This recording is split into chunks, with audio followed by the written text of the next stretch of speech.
على رسوله الكريم أما بعد فأعوذ بالله من الشيطان الرجيم بسم الله الرحمن الرحيم يا أيها الذين آمنوا لا تحرموا طيبات ما أحل الله لكم ولا تعتدوا إن الله لا يحب المعتدين وكلوا مما رزقكم الله حلالا طيبا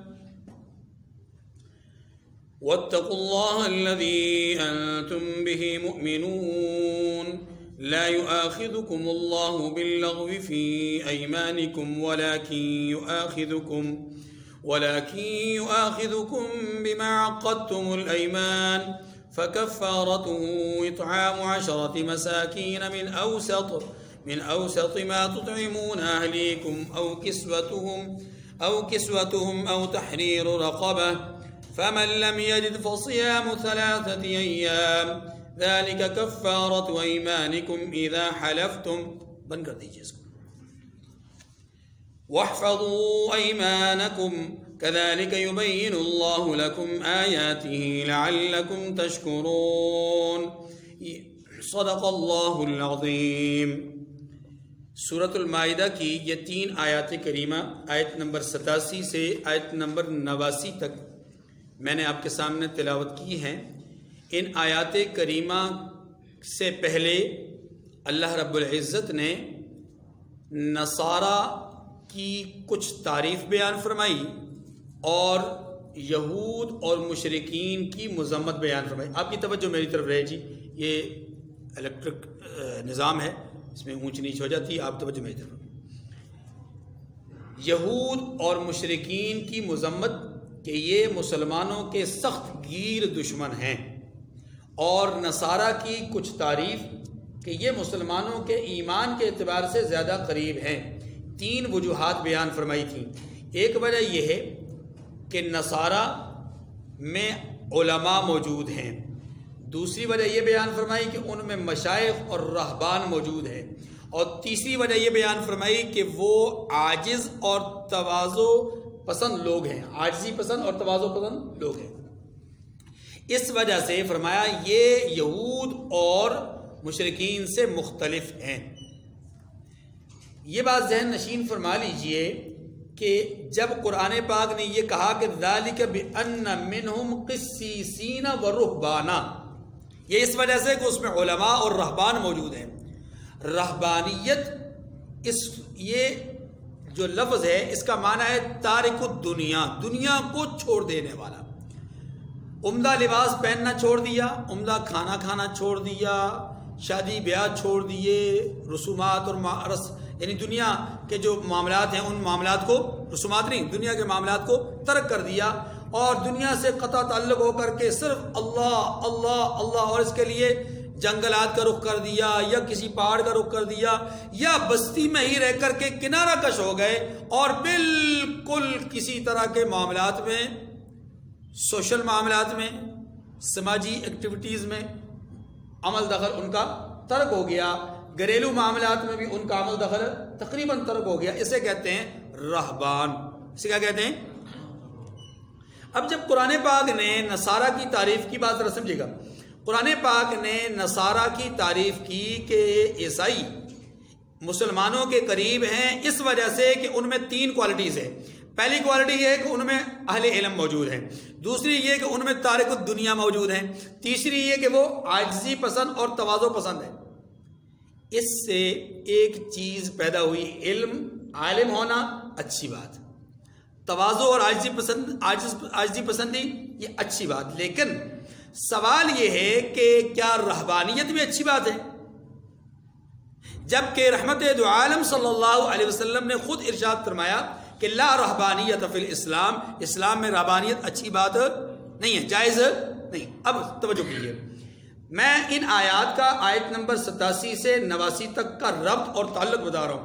ربط اور تعلق یہ ہے پچھلی آیات کے ساتھ کہ پچھلی آیات میں رہبانیت کی تعریف کی گئی ہے، تو ممکن ہے کہ میرے آپ کے کسی مسلمان کے ذہن میں یہ بات آ سکتی ہے کہ اس کا مطلب ہے کہ ترک دنیا، اچھا کھانا چھوڑ دینا، اچھا لباس پہننا چھوڑ دینا اور شادی بیاہ اور دیگر معاملات کو ترک کر دینا اور صرف کنارہ کشی اختیار کر لینا، سماجی معاملات کو ترک کر دینا، یہ اچھی بات ہے کیونکہ اللہ نے تعریف کی ہے۔ تو اس سے ایک وہم پیدا ہو سکتا تھا، اللہ پاک نے اسی کا جواب دیا کہ نہیں، رہبانیت اچھی بات نہیں ہے، رہبانیت اچھی بات نہیں ہے۔ وہ جو لوگ تھے وہ زاہدین تھے، وہ رہبان حقیقت میں نہیں تھے۔ جس رہبانیت کو بعد میں انہوں نے اختیار کیا، وہ رہبانیت انہوں نے کسی اور تقاضے کے تحت شروع کی تھی اور اس کو وہ آگے قائم نہ رکھ سکے۔ اور وہ رہبانیت کیا تھی؟ وَرَهْبَانِيَّةً ابْتَدَعُوهَا مَا كَتَبْنَا عَلَيْهِمْ، اللہ فرماتے ہیں جس رہبانیت کو انہوں نے شروع کیا تھا ہم نے وہ فرض نہیں کی تھی، خود انہوں نے شروع کیا تھا۔ شروع کیوں کیا تھا؟ إِلَّا ابْتِغَاءَ رِضْوَانِ اللَّهِ، وہ اللہ کی رضا چاہتے تھے۔ جنہوں نے ابتدائی طور پہ رہبانیت شروع کی تھی انہوں نے اللہ کی رضا حاصل کرنے کے لیے یہ کام کیا تھا، لیکن بعد والوں نے رہبانیت کا معنی یہ سمجھا کہ اچھا پہننا حرام، اچھا کھانا حرام، شادی کرنا حرام، لوگوں کے ساتھ تعلقات میل جول رکھنا حرام، وہ ان چیزوں کو حرام کا سمجھنا شروع کر دیا، اور یہ چیز قطعاً جائز، ٹھیک ہے۔ اسلام نے جو کہا ہے لا رہبانیت فی الاسلام، اس کا معنی یہی ہے، اس کا معنی یہی ہے۔ اب ان آیات کریمہ میں یہ سمجھایا گیا کہ اس سے جو تمہیں شبہ پیدا ہو رہا تھا کہ شاید حلال چیزوں کو بھی چھوڑ دینا ہے، حلال چیزوں کو بھی ترک کر دینا ہے، یہ بڑا اچھا اور عمدہ وصف ہے، اللہ فرماتے ہیں نہیں، یہ عمدہ وصف نہیں ہے۔ ہماری حلال کردہ چیز کو حرام سمجھنا یا حرام کردہ چیز کو حلال جاننا، اس کا تمہیں اختیار، بس یہ بات یہاں سمجھائیں گے، ٹھیک ہے جی۔ گویا رہبانیت کا جو ایک وصف ہمیں سمجھ میں آ رہا تھا اس کی تردید کی گئی۔ ایک ربط اور تعلق تو یہ ہوا۔ دوسرا ربط اور تعلق پچھلی آیات کے ساتھ یہ بھی ہے کہ پچھلی آیات میں اللہ تبارک و تعالی نے یہود اور نصارہ کے افراط اور تفرید کو بیان کیا تھا مختلف چیزوں میں۔ افراط اور تفرید کیا تھا؟ یا تو وہ حد سے تجاوز کرنے والے تھے جیسے عیسائی، یا حدود اور قیود میں کمی کرنے والے تھے، مقام اور رتبے کو گرانے والے تھے جیسا کہ یہود۔ اللہ تعالیٰ نے اس تفرید اور افراط دونوں کی تردید کرنے کے لیے یہ بھی ایک مثال بیان کی ہے۔ کیسے؟ توجہ، یہاں حلال کھانے اور پاکیزہ چیزوں کے استعمال کرنے کا حکم دیا جا رہا ہے اور ان کو حرام سمجھنے سے، حرام قرار دینے سے منع کیا جا رہا ہے۔ وجہ کیا ہے؟ توجہ، یہود بہت ساری چیزوں کو خود سے اپنی طرف سے انہوں نے حرام کر دیا تھا۔ یہود نے بہت ساری چیزوں کو خود سے حرام کر دیا تھا، اور نصارہ نے، بلکہ یوں کہہ لیجیے، یہود نے اونٹ کے گوشت کو اپنے اوپر خود حرام کر دیا تھا، اس لیے حرام کر دیا تھا کہ جی یعقوب علیہ السلام استعمال نہیں کرتے تھے۔ اب یعقوب علیہ السلام کا استعمال نہ کرنا اونٹ کے گوشت کو، وہ کسی حکمت اور طبعی تقاضے کے تحت تھا۔ انہوں نے اس کو اس طرح سمجھا کہ شاید یہ شرعاً حرام ہے اور اپنے اوپر حرام قرار دے دیا۔ تو یہ جو ایک عمل ہے افراط و تفرید کا یہود اور نصارہ میں، اس کی تردید کی گئی کہ یہودی کچھ چیزوں کو اپنی طرف سے حرام قرار دے رہے تھے اور عیسائی کچھ چیزوں کو اپنی طرف سے حلال قرار دے رہے تھے۔ جیسے خنزیر ہے، خنزیر اللہ نے حرام کیا لیکن عیسائیوں نے اس کو حلال بنا دیا، بس میں نے تو اپنی طرف سے چیزوں کو حلال کرنا یا حرام کرنا، افراط اور تفرید کرنا، یہ بھی شرعاً درست عمل نہیں۔ اور مسلمانوں کو یہی کہا گیا کہ کہیں ایسا نہ ہو تم یہود اور نصارہ کی پیروی کر کے افراط و تفرید کا شکار ہو جاؤ۔ اب دیکھیے جی آیت فرمایا یا ایھا الذین آمنوا لا تحرموا طیبات ما احل اللہ لکم ولا تعتدوا ان اللہ لا يحب المعتدین۔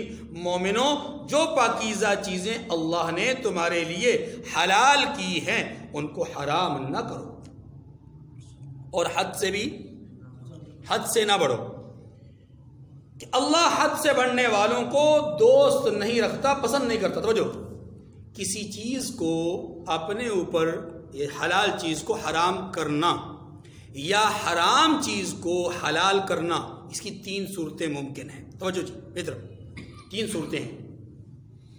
پہلی صورت یہ ہے کہ ایک چیز حلال ہے، مثال کے طور پر دودھ حلال ہے، مثال کے ساتھ دودھ حلال ہے. کوئی آدمی یہ عقیدہ بنا لے کہ بکری کا دودھ حلال نہیں ہے، حرام ہے، عقیدے کے طور پہ کہہ دے کہ یہ کیا ہے؟ حرام ہے. یہ جو اس نے قطعی حلال چیز کو حرام کہا، قطعی حلال چیز کو، یا خنزیر قطعی حرام ہے، کوئی آدمی اٹھ کر کے کہے کہ نہیں یہ حلال ہے، بکرے کی طرح ہے، بکرے کی طرح ہے، اس کا بھی گوشت اس کا بھی گوشت، یہ بھی جانور وہ بھی جانور، یہ بھی گھاس پھوس کھاتا ہے وہ بھی گھاس پھوس کھاتا ہے، اس طرح تعویلیں کر کے کہے کہ یہ حلال ہے اور عقیدہ ہے کہ یہ حلال ہے. میں عقیدے کے طور پر تسلیم کرتا ہوں کہ یہ حلال ہے، حرام نہیں ہے. جب میرے نزدیک بکرا حلال ہے تو خنزیر بھی حلال ہے. اب اگر کوئی آدمی عقیدتاً کسی حلال کو حرام سمجھے یا حرام کو حلال سمجھے، ایک صورت یہ ہے. ایک صورت، اس صورت میں ایسا آدمی کافر ہے. ایسا آدمی کیا ہے؟ جو اللہ کی باقاعدہ حلال کردہ چیز کو حرام کہے یا حرام کردہ چیز کو حلال کہہ دے قطعی طور پر، عقیدے کے طور پر، وہ کیا ہو جائے گا؟ دوسری صورت یہ ہے کہ کسی حلال چیز کو اپنے اوپر قسم کھا کر حرام کر دے. حرام سمجھتا نہیں ہے، حرام عقیدے کے اعتبار سے سمجھتا ہے کہ یہ حلال ہے، یہ کیا ہے؟ حلال. لیکن کسی وجہ سے جذبات میں آ کر، غصے میں آ کر کوئی کام کر کے قسم کھا لیتا ہے کہ میں نہیں کھاؤں گا، مجھ پر حرام ہے یہ. ویسے وہ حلال ہے لیکن مجھ پر حرام، میں استعمال نہیں کروں گا. یا حرام کو حلال کہہ دے کہ میرے لیے حلال ہو گئی ہے. تو اس صورت میں یہ آدمی کافر نہیں ہوتا، یہ آدمی کافر لیکن سخت گناہ گار ہوگا. کیا ہوگا؟ اتنی بات سمجھ گئی؟ مثال کے طور پر ایک آدمی شہد کے بارے میں جو کہ حلال ہے اور یہ کہہ دے کہ قسم کھا کر کے کہہ دے کہ میں شہد نہیں کھاؤں گا، لیکن وہ سمجھتا ہے کہ شہد حلال ہے. شہد کو اللہ نے حرام نہیں کرا دیا، اللہ کے نزدیک یہ حلال ہے، مسلمانوں پر حلال ہے، لیکن میں نہیں استعمال کروں گا، کسی غصے کی وجہ سے کہہ دیتا ہے. تو یاد رکھیے یہ آدمی گناہ گار ہے. یہ آدمی کیا ہے؟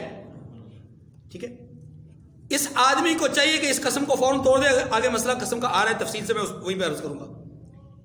تیسری صورت یہ ہے کہ کسی چیز کو طبعاً چھوڑ دے، حلال کو حرام نہیں سمجھ رہا، قسم بھی نہیں کھا رہا، لیکن طبعاً وہ اس کو استعمال نہیں کر رہا. جیسے بہت سارے لوگ ایسے ہوتے ہیں جو سبزیوں میں سے کچھ سبزیوں کو ہاتھ بھی نہیں لگاتے.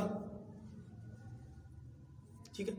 کچھ لوگوں کی طبیعت ایسی ہوتی ہے کہ وہ گوشت میں سے بعض جانوروں کا گوشت ہے، جیسے بعض لوگ کٹے کا گوشت پسند نہیں کرتے، بعض بہت پسند کرتے ہیں.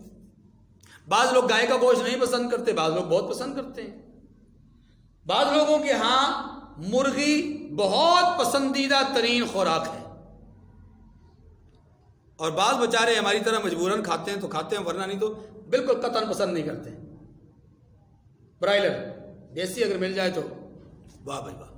خیر، عرض یہ کر رہا ہوں کہ اگر کوئی آدمی حلال چیز کو کسی وجہ سے چھوڑ دیتا ہے یا حرام چیز کو کسی وجہ سے کسی کوتاہی کی بنیاد پہ استعمال کر لیتا ہے، لیکن اسے حلال اور حرام ہی سمجھتا ہے، ایسی صورت میں یہ آدمی نہ تو کافر ہوتا ہے، نہ ہی سخت قسم کا گناہگار ہوتا ہے. یہ حرام کا لفظ میں نے ویسے یہاں استعمال کر دیا غلطی سے، حرام نہیں. جو حلال چیز کو کسی وجہ سے چھوڑ دیتا ہے، حلال چیز کو کسی وجہ سے چھوڑ دیتا ہے تو وہ گناہگار بھی نہیں ہوتا. پہلی صورت میں کافر ہو جاتا تھا، دوسری صورت میں گناہگار ہوتا تھا، تیسری صورت میں گناہگار بھی نہیں ہوتا. کیوں؟ اس لیے کہ طبعاً چھوڑ رہا ہے، مزاجن چھوڑ رہا ہے. ہاں، اس کی طبیعت اس چیز کو برداشت نہیں کر پاتی تو کوئی بات نہیں ہے، اس میں کوئی کباہت والی بات نہیں ہے. بعض مزاج ایسے ہوتے ہیں، ٹھیک ہے. بعض لوگ گوشت بالکل نہیں کھا پاتے، ایسے لوگوں کو بھی جانتا ہوں، گوشت نہیں کھا سکتے. وہ ایک اگر بوٹی کا ذرہ بھی حلق کے اندر اتار دیں تو فوراً وامٹ کرنا شروع کر دیتے ہیں، نہیں ان کو ہضم ہوتا، نہیں ان کو زلزلہ ہوتا. ٹھیک ہے. اور بعض ایسے بھی ہوتے ہیں عبدالستار کی طرح جو 20-20 کلو گوشت کھانے کو اپنے لیے جو ہے وہ ضروری سمجھتے ہیں. کہتے ہیں سال میں ایک ہی دفعہ صرف کھانا پیٹ بھر کے کھاتا ہوں اور وہ ہے بقرہ عید کے دن، اس کے سوا کبھی پیٹ بھر کے کھانا نہیں کھاتا. تو یہ 3 صورتیں ہیں. پہلی صورت میں کفر، دوسری صورت میں گناہ کبیرہ، اور تیسری صورت میں گناہ بھی نہیں. حلال اور پاکیزہ چیز کو چھوڑنے کی ایک وہ صورت بھی ہے کہ اگر کوئی آدمی کسی بیماری کی وجہ سے، کسی عذر کی وجہ سے چھوڑتا ہے، ہاں، یا شرعی کسی حلت اور اس تقاضے کو مد نظر رکھتے ہوئے اگر اس کو چھوڑتا ہے تبھی فائدے کے، شرعی فائدے کے لیے چھوڑتا ہے، تو بعض اوقات یہ چھوڑنا پسندیدہ بھی ہوتا ہے۔ مثال کے طور پر ایک آدمی جسمانی اعتبار سے قطرے باری ہو گیا، ٹھیک ہے، اور وہ آدمی اپنے جسمانی فائدے کے لیے کچھ ڈائٹ کرتا ہے، جس کو ہم آج کل کے زمانے میں ڈائٹ کہتے ہیں، ٹھیک ہے، کچھ پرہیز کرتا ہے، اور اس پرہیز میں بہت ساری حلال چیزوں کو وہ ترک کر دیتا ہے صرف اس لیے تاکہ میں اپنے جسم کو دبلا پتلا بنا سکوں اور مجاہدے اور ریاضت اور عبادت کے قابل بنا سکوں۔ اس بھاری بھرکم بدن کے ساتھ میں عبادت نہیں کر سکتا ٹھیک طرح سے، تو میرا جسم فٹ ہوگا تو میں اچھی طرح عبادت کروں گا۔ اس نیت کے ساتھ اگر کوئی آدمی حلال اور حلال چیزوں کو چھوڑ دیتا ہے تو یاد رکھیے اس طرح کی چیزوں کو چھوڑ دینا، حلال چیزوں کو چھوڑ دینا، بعض اوقات یہ ثواب بھی بن جاتا ہے، بعض اوقات یہ ثواب بھی۔ اسی میں یہ بات بھی ذہن میں رکھیے گا، اگر کوئی آدمی کسی حلال اور پاکیزہ چیز کو ترک اس لیے کرتا ہے، ثواب سمجھ کے ترک کرتا ہے، حلال اور پاکیزہ چیز کو ثواب سمجھ کے ترک کرتا ہے، تو یہ گناہگار ہوگا۔ اس کی مثال کیا ہے؟ اس کی مثال یہ ہے کہ کوئی آدمی عمدہ لباس پہننے کو اس لیے ترک کر دیتا ہے کہ عمدہ لباس پہننا تو گناہ ہے، میں نہیں کروں گا، پھٹا پرانا لباس پہننا چاہیے۔ میں نے ایک دفعہ شاید مثال دی تھی، میرے ایک جاننے والے ہیں، ان کے ایک دوست ہیں، ان کے ساتھ اچانک ملاقات ہوئی تو ان کے بہترین کاٹن کا سوٹ اور اس میں جگہ جگہ پیون لگے ہوئے، تو میں نے اپنے دوست سے پوچھا، میں نے کہا بٹ صاحب یہ کیا ماجرا ہے؟ تو ان کو پتا بھی تھا، انہوں نے جان بوجھ کے ان سے کہا کہ رضی صاحب ذرا بتائیے کیا مسئلہ ہے، آپ نے یہ کاٹن کے سوٹ کے اوپر پیون لگائے ہوئے ہیں؟ کہا جی ثواب ہے، سنت ہے۔ یہ کیا ہے؟ سنت ہے۔ میں نے کہا کون سی گاڑی میں آئے ہیں؟ مجھے پتا تھا باہر گاڑی بڑی عمدہ کھڑی ہے، میں نے کہا کون سی گاڑی میں آئے؟ انہوں نے گاڑی بتائی کہ باہر جو کھڑی ہے۔ میں نے کہا سنت تو گدھے پہ سواری بھی ہے، آپ اس کو چھوڑ دیں نا، گدھے کی سواری کریں۔ کہیں گے نہیں وہ تو دیکھیں ضرورت ہے۔ میں نے کہا یہ بھی اللہ کے بندے سنت نہیں ہے، کس نے آپ کو کہا یہ سنت ہے؟ کس نے آپ کو کہا کہ پھٹا پرانا لباس پہننا سنت ہے؟ یہ تو حضور پر تہمت ہے، سنت نہیں ہے۔ حضور صلی اللہ علیہ وسلم نے عمدہ لباس کو ترک کرنا گناہ، عمدہ لباس کو پہننا گناہ نہیں سمجھا، عمدہ لباس استعمال کرنا گناہ نہیں سمجھا۔ اس لیے یہ بات ذہن رکھیں، حلال اور پاکیزہ چیز کو چھوڑنا اس نیت سے کہ یہ ثواب ہے، یہ خود بذات خود گناہ کی بات ہے۔ اس لیے کہ حلال اور پاکیزہ چیز کو چھوڑنا ثواب نہیں، ہاں کسی وجہ سے چھوڑ دیا جائے، کسی عذر کی وجہ سے چھوڑ دیا جائے، طبعی ناپسندیدگی یا طبعی طور پر جو ہے وہ میلان نہ ہونے کی وجہ سے چھوڑ دیا جائے، جیسے کہ میں نے پہلے عرض کیا، تو وہ اور صورت ہے، ٹھیک ہے جی۔ دیکھیں، یا ایھا الذین آمنوا لا تحرموا طیبات ما احل اللہ لکم ولا تعتدوا، اللہ کی پاکیزہ چیزوں کو حرام مت کرو اور حد سے تجاوز نہ کرو۔ اس سے معنی کیا ہے؟ وَكُلُوا وَاشْرَبُوا وَلَا تُسْرِفُوا، یہ جملہ اس جملے کی بڑی بہترین جو ہے وہ تفسیر ہے، کھاؤ پیو لیکن اسراف نہ کرو۔ اسراف بہت سارے گھروں میں اللہ پاک نے دولت دی ہوتی ہے تو وہ اسراف کرتے ہیں۔ اسراف کس کو کہتے ہیں؟ دیکھیں، عمدہ کھانا بنا لینا اسراف نہیں ہے، عمدہ کھانا بنانا اسراف نہیں ہے، عمدہ کھانا کھانا اسراف نہیں ہے، لیکن عمدہ کھانے کو پکا کر کے اس میں سے کچھ کھا لینا اور باقی کچرے کے ڈھیر پہ پھینک دینا، یہ اسراف ہے، یہ اسراف سخت ترین گناہ، سخت ترین جرم ہے۔ آج امت میں اس گناہ کا وبا یعنی یہ وبا جو ہے وہ بہت زیادہ پھیل چکی ہے۔ آپ کچرے کے ڈھیر میں جا کر دیکھیں تو کھانے کی مختلف اجناس وہاں پر اس کے شاپروں کے شاپر بھرے ہوئے پڑے ہیں۔ اللہ رزق کی ناقدری کرنے والوں کو دنیا اور آخرت میں آزمائشوں اور امتحانات میں ڈال دیتے ہیں۔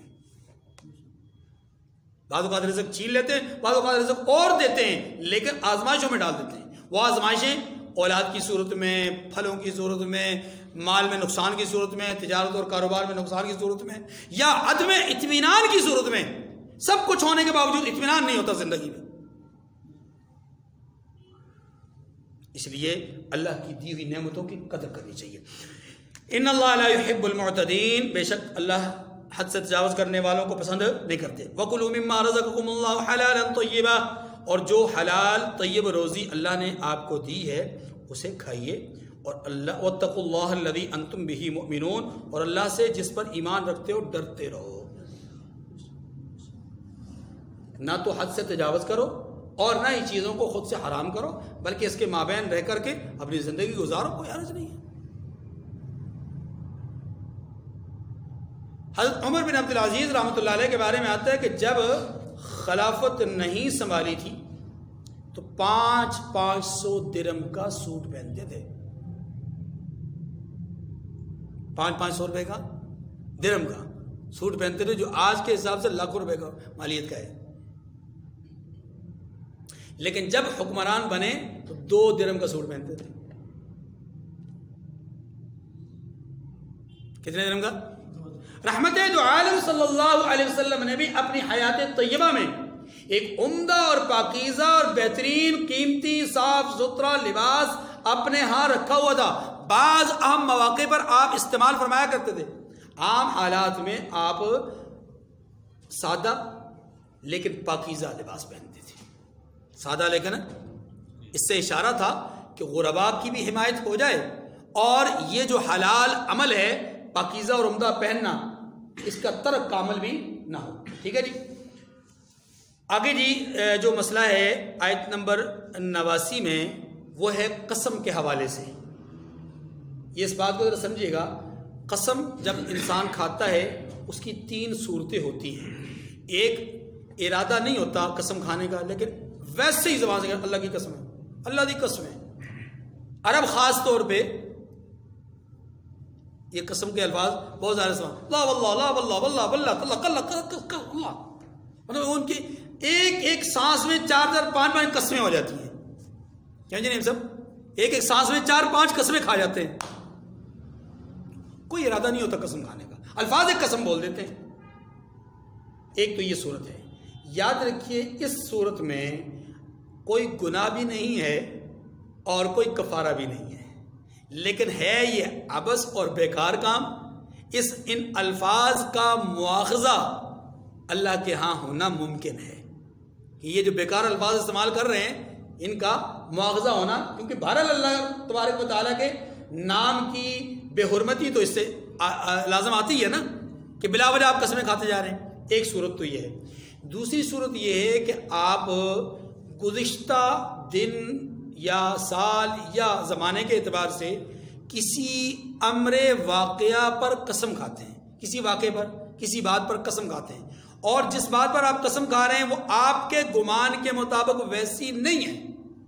یعنی آپ کے ذہن میں موجود ہے کہ یہ ایسا ہوا نہیں، لیکن پھر بھی آپ قسم کھا کر کے کہتے ہیں نہیں ایسا ہوا. ٹھیک ہے. مثلا آپ قسم کھا کر کے کہتے ہیں آج ظہر کے وقت زید آیا تھا، حالانکہ نہیں آیا، آپ کو پتہ ہے نہیں آیا، پھر بھی آپ قسم کھا کے کہہ رہے ہیں کہ آیا تھا. تو یہ جھوٹی قسم ہے. اس قسم پر گناہ ہوگا. اس قسم پر کیا ہوگا؟ کفارہ نہیں ہے. کفارہ لیکن گناہ ہے بہت سخت قسم کا، گناہ کبیرہ ہے، جھوٹی قسم کھائی. یا زید آیا تھا اور آپ کو پتہ ہے کہ آیا تھا، لیکن آپ جھوٹی قسم کھا رہے ہیں کہ نہیں آیا. کسی کام کے ہونے یا نہ ہونے کا برعکس آپ وہ قسم کھا لیں اور آپ کو پتہ ہے کہ جس بات پہ میں قسم کھا رہا ہوں وہ ایسا ہے نہیں. جیسا کہ آپ کے بہت سارے بھائی عدالتوں میں جا کر کے قسمیں کھاتے ہیں کہ یہ ایسے ہوا تھا، حالانکہ انہیں بھی پتہ ہے کہ میں نے نہیں دیکھا، ہوا ہی نہیں ہے، لیکن قسم کھا جاتے ہیں وکیلوں کے کہنے پر. یہ ساری کی ساری کیا ہے؟ گناہ کبیرہ، گناہ، اس پر کفارہ نہیں ہے. تیسری صورت یہ کہ آنے والے وقت میں، آنے والے لمحے میں کوئی آدمی قسم کھائے کہ میں فلاں کام کروں گا یا فلاں کام چھوڑ دوں گا، نہیں کروں گا، اور پھر وقت پر یا آنے والے وقت میں وہ کام جس کے لیے اس نے کہا میں کروں گا وہ اس نے نہ کیا. مثلا کہا کہ کل جمعہ ہے، کل جمعے کے دن میں یہ کام کروں گا، جمعہ گزر گیا، اس نے وہ کام نہیں کیا، قسم توڑ دی نا. یا اس نے کہا کہ کل جمعہ ہے اور میں یہ کام کروں گا اور وہ جمعہ گزر گیا اور وہ کام نہیں کر سکا، تو قسم ٹوٹ گئی. کام کے ہونے یا نہ ہونے پہ قسم کھائی اور وہ وقت نکل گیا ہاتھ سے تو قسم ہو گئی، نقص ٹوٹ گئی. اب ایسی صورت میں یاد رکھیے یہاں دو پلنٹیز ہیں. ایک یہ کہ اسے کفارہ ادا کرنا پڑے گا، اور دوسرا یہ کہ گنہگار ہوا ہے. دوسرا یہ کہ قسم توڑی ہے، گنہگار ہوا ہے. ٹھیک ہے. اس بات پہ کہ آنے والے وقت میں قسم کا توڑنا یا قسم کا پورا کرنا، اس میں یہ ذہن میں رکھ لیں کہ اگر قسم ایسی چیز کے بارے میں کھائی کہ جو چیز درست تھی، جو کام درست تھا، پھر اس کام کو پورا کر لینا چاہیے، قسم کو پورا کرنا چاہیے، قسم کو توڑنا نہیں چاہیے. قسم کو توڑنا نہیں چاہیے. مثلا ایک آدمی قسم کھاتا ہے کہ کل جمعے کا دن ہے، میں آپ کے ہاں بطور مہمان آؤں گا. یہ اچھی بات ہے، کوئی بری بات نہیں ہے، کوئی گناہ کی بات نہیں ہے، کوئی نافرمانی کی بات نہیں ہے. قسم کھا لی اس نے کہ میں کل جاؤں گا، تو اسے جانا چاہیے، اپنی قسم کو پورا کرنا چاہیے. نہیں پوری کرے گا یہ گنہگار بھی ہوگا اور اسے کفارہ بھی ادا کرنا پڑے گا. یاد رکھیے کہ اگر قسم ایسی چیز پر، ایسی بات پر کھائی کہ جو حلال نہیں تھی، حرام تھی، ناجائز تھی، جو اللہ کے حکموں کے خلاف تھی، ایسی بات پر قسم کھائی تو اس قسم کا توڑ دینا واجب ہے. مثلا ایک آدمی قسم کھاتا ہے کہ میں اپنی ماں سے بات نہیں کروں گا، باپ سے بات نہیں کروں گا. بات ہماری اب یہ کہنا کہ میں اپنی والدہ سے یا والد سے بات نہیں کروں گا، یہ قسم کھا لینا، یہ بذات خود ایک غلط کام کی قسم ہے، حرام کام کی قسم ہے. اسے توڑ دینا واجب ہے. اسے توڑ دینا کیا مطلب ہوا؟ مطلب یہ کہ وہ اپنے والد سے، والدہ سے بات کرے اور اس کا کفارہ ادا کرے. اس کا ٹھیک ہے جی. اب کفارہ کیا ہے؟ قسم توڑنے کا کفارہ 10 مسکینوں کو کھانا کھلائے. اس کی استطاعت نہیں ہے تو پھر دوسری صورت یہ ہے کہ 10 مسکینوں کو کپڑا پہنائے. 10 مسکینوں کو، اگر اس کی بھی استطاعت نہیں ہے تو پھر 3 لگاتار بلا تعطل، بلا وقف 3 لگاتار روزے رکھے. کفارے کی یہ 3 صورتیں ہیں. کفارے کی یہ 3 صورتیں ہیں اپنی ذاتی استعمال. اور اگر یہ بھی نہیں ہے تو پھر چوتھی صورت یہ ہے کہ غلام آزاد کرے، جو کہ اس دور میں نہیں ہے. تو یہ جو صورتیں ہیں کہ کھانا کھلائے، کپڑا پہنائے یا خود روزے رکھے، یہ نہ ہو تو پھر غلام، اور غلام کی صورت تو اس وقت موجود نہیں ہے پوری دنیا میں، لہذا باقی 3 ہی صورتیں رہ گئی، کھانا کھلانا، کپڑا پہنانا یا پھر غلام کو آزاد کرنا. تو یہ کفارہ ہے، یہ کفارہ ادا کرنا پڑے گا. اگر یہ کفارہ ادا نہیں کیا تو کفارہ ادا نہ کرنے کا گناہ الگ ہوگا، قسم توڑنے کا گناہ الگ ہوگا. دیکھیے، لا یؤاخذکم اللہ باللغو فی ایمانکم ولکن یؤاخذکم بما عقدتم الایمان. اللہ تمہاری قسموں پر، ارادہ قسموں پر تم سے مواخذہ نہ کرے گا. ارادہ قسم پر تم سے مواخذہ کیا مطلب ہوا؟ ارادہ قسم کا معنی وہی ہے جو میں نے عرض کیا کہ اگر بلا ارادہ کوئی آدمی لا واللہ لا واللہ لا اس طرح کی قسمیں کھاتا ہے، اس پر کوئی مواخذہ نہیں. وَلَكِنْ يُؤَاخِذُكُمْ بِمَا عَقَدتُّمُ الْأَيْمَانَ، لیکن پختہ قسموں پر. کون سی پختہ قسمیں؟ آنے والے وقت کے اعتبار سے جو آدمی قسم کھا لے، فرمایا اس پر مواخذہ کرے گا. اب وہ مواخذہ کیا ہے؟ مواخذے سے مراد یہ کہ وہ گناہگار ہوگا اور گناہ کا اسے بدلہ چکھنا پڑے گا. ہاں اللہ یہ کہ وہ توبہ کر لے اور کفارہ ادا کر لے، پھر وہ اس سے بچ جائے گا. فَكَفَّارَتُهُ إِطْعَامُ 10 مَسَاكِينَ مِنْ أَوْسَطِ مَا تُطْعِمُونَ، تو اس کا کفارہ 10 محتاجوں کو اوسط درجے کا کھانا کھلانا ہے جو تم اپنے اہل و عیال کو کھلاتے ہو. یہ قابل توجہ ہے. اوسط درجے کا کھانا کیا ہے؟ اوسط درجے کا کھانا ہر آدمی کے گھر کے کھانے کے اعتبار سے. ایک آدمی ماہانہ اس کی آمدن 10-12 ہزار روپیہ، وہ گھر پہ دال بھی پکاتا ہے تو اتنی عمدگی کے ساتھ بنواتے ہیں دال، اتنی عمدگی کے ساتھ کہ وہ ایک دن کی دال 4 وقت ان کو چلتی ہے، اور اندر دال تلاش کرنے کے لیے انہیں نکر پہننی پڑتی ہے، ڈبکی مارنی پڑتی ہے کہ اندر کوئی دال کا دانہ بھی مل جائے. اور بعض ایسے ہوتے ہیں کہ جن کے گھروں میں رانیں پکتی ہیں بکرے کی ایک وقت میں، دوسرے وقت میں پوری کی پوری فیس جو ہے وہ فرائی ہوئی ہوتی ہے، ان کے سامنے رکھی ہوتی ہے. تو ہر آدمی کا اوسط کھانا اس کے گھر کا کھانا ہے. جو آدمی قسم کھائے گا اس کے گھریلو کھانے کی جو کیفیت ہوگی وہی کیفیت یہ ہے کہ وہ 10 مسکینوں کو کھانا کھلائے. یہ سب سے عمدہ اور بہترین توجہ. ورنہ علماء نے لکھا ہے کہ درمیانے درجے کا کھانا یہی ہے کہ سالن روٹی کھلائے، سالن روٹی. لیکن جو محتاط علماء ہیں وہ یہی کہتے ہیں کہ نہیں، ہر آدمی اپنی حیثیت کے مطابق کھلائے نا، جو خود کھاتا ہے وہ دوسروں کو کھلائے. او کسوتہم او تحریر رقبہ، یا یہ کہ ان کو کپڑے دینا، 10 مسکینوں کو کپڑے دینا. مسکین کس کو کہتے ہیں؟ مسکین اس آدمی کو کہتے ہیں کہ جو زکوٰۃ کا مستحق نہ ہو، سوری جو زکوٰۃ کا مستحق ہو، ٹھیک ہے، اس کو مسکین کہتے ہیں. او تحریر رقبہ، یا ایک غلام آزاد کرنا، یا ایک غلام آزاد کرنا. فمن لم یجد فصیام 3 ایام، چونکہ غلام ہے نہیں اس لیے میں نے غلام کو بعد میں رکھا تھا. فمن لم یجد فصیام 3 ایام، اور جس کو یہ میسر نہ ہو، یعنی کھلانا بھی میسر نہ ہو، کپڑا دینا بھی میسر نہ ہو، غلام بھی میسر نہ ہو، تو وہ 3 روزے رکھے. 3 ایام، 3 روزے، اور یہ 3 روزے کیا ہوں؟ پیدر پہ ہوں. ذالک کفارۃ ایمانکم اذا حلفتم، یہ تمہاری قسموں کا کفارہ ہے جب تم قسم کھا لو اور اسے توڑ دو، قسم کھا کر اس کو. ہاں آگے فرمایا واحفظوا ایمانکم، اپنی قسموں کو محفوظ کرو، یعنی اپنی قسم، تمہیں چاہیے کہ تم اپنے قسموں کی حفاظت کرو. کذالک یبین اللہ لکم آیاتہ لعلکم تشکرون، اس طرح اللہ تمہارے سمجھانے کے لیے اپنی آیتیں کھول کھول کر بیان فرماتا ہے تاکہ تم شکر ادا کرو. وآخر الدعوانا ان الحمد للہ رب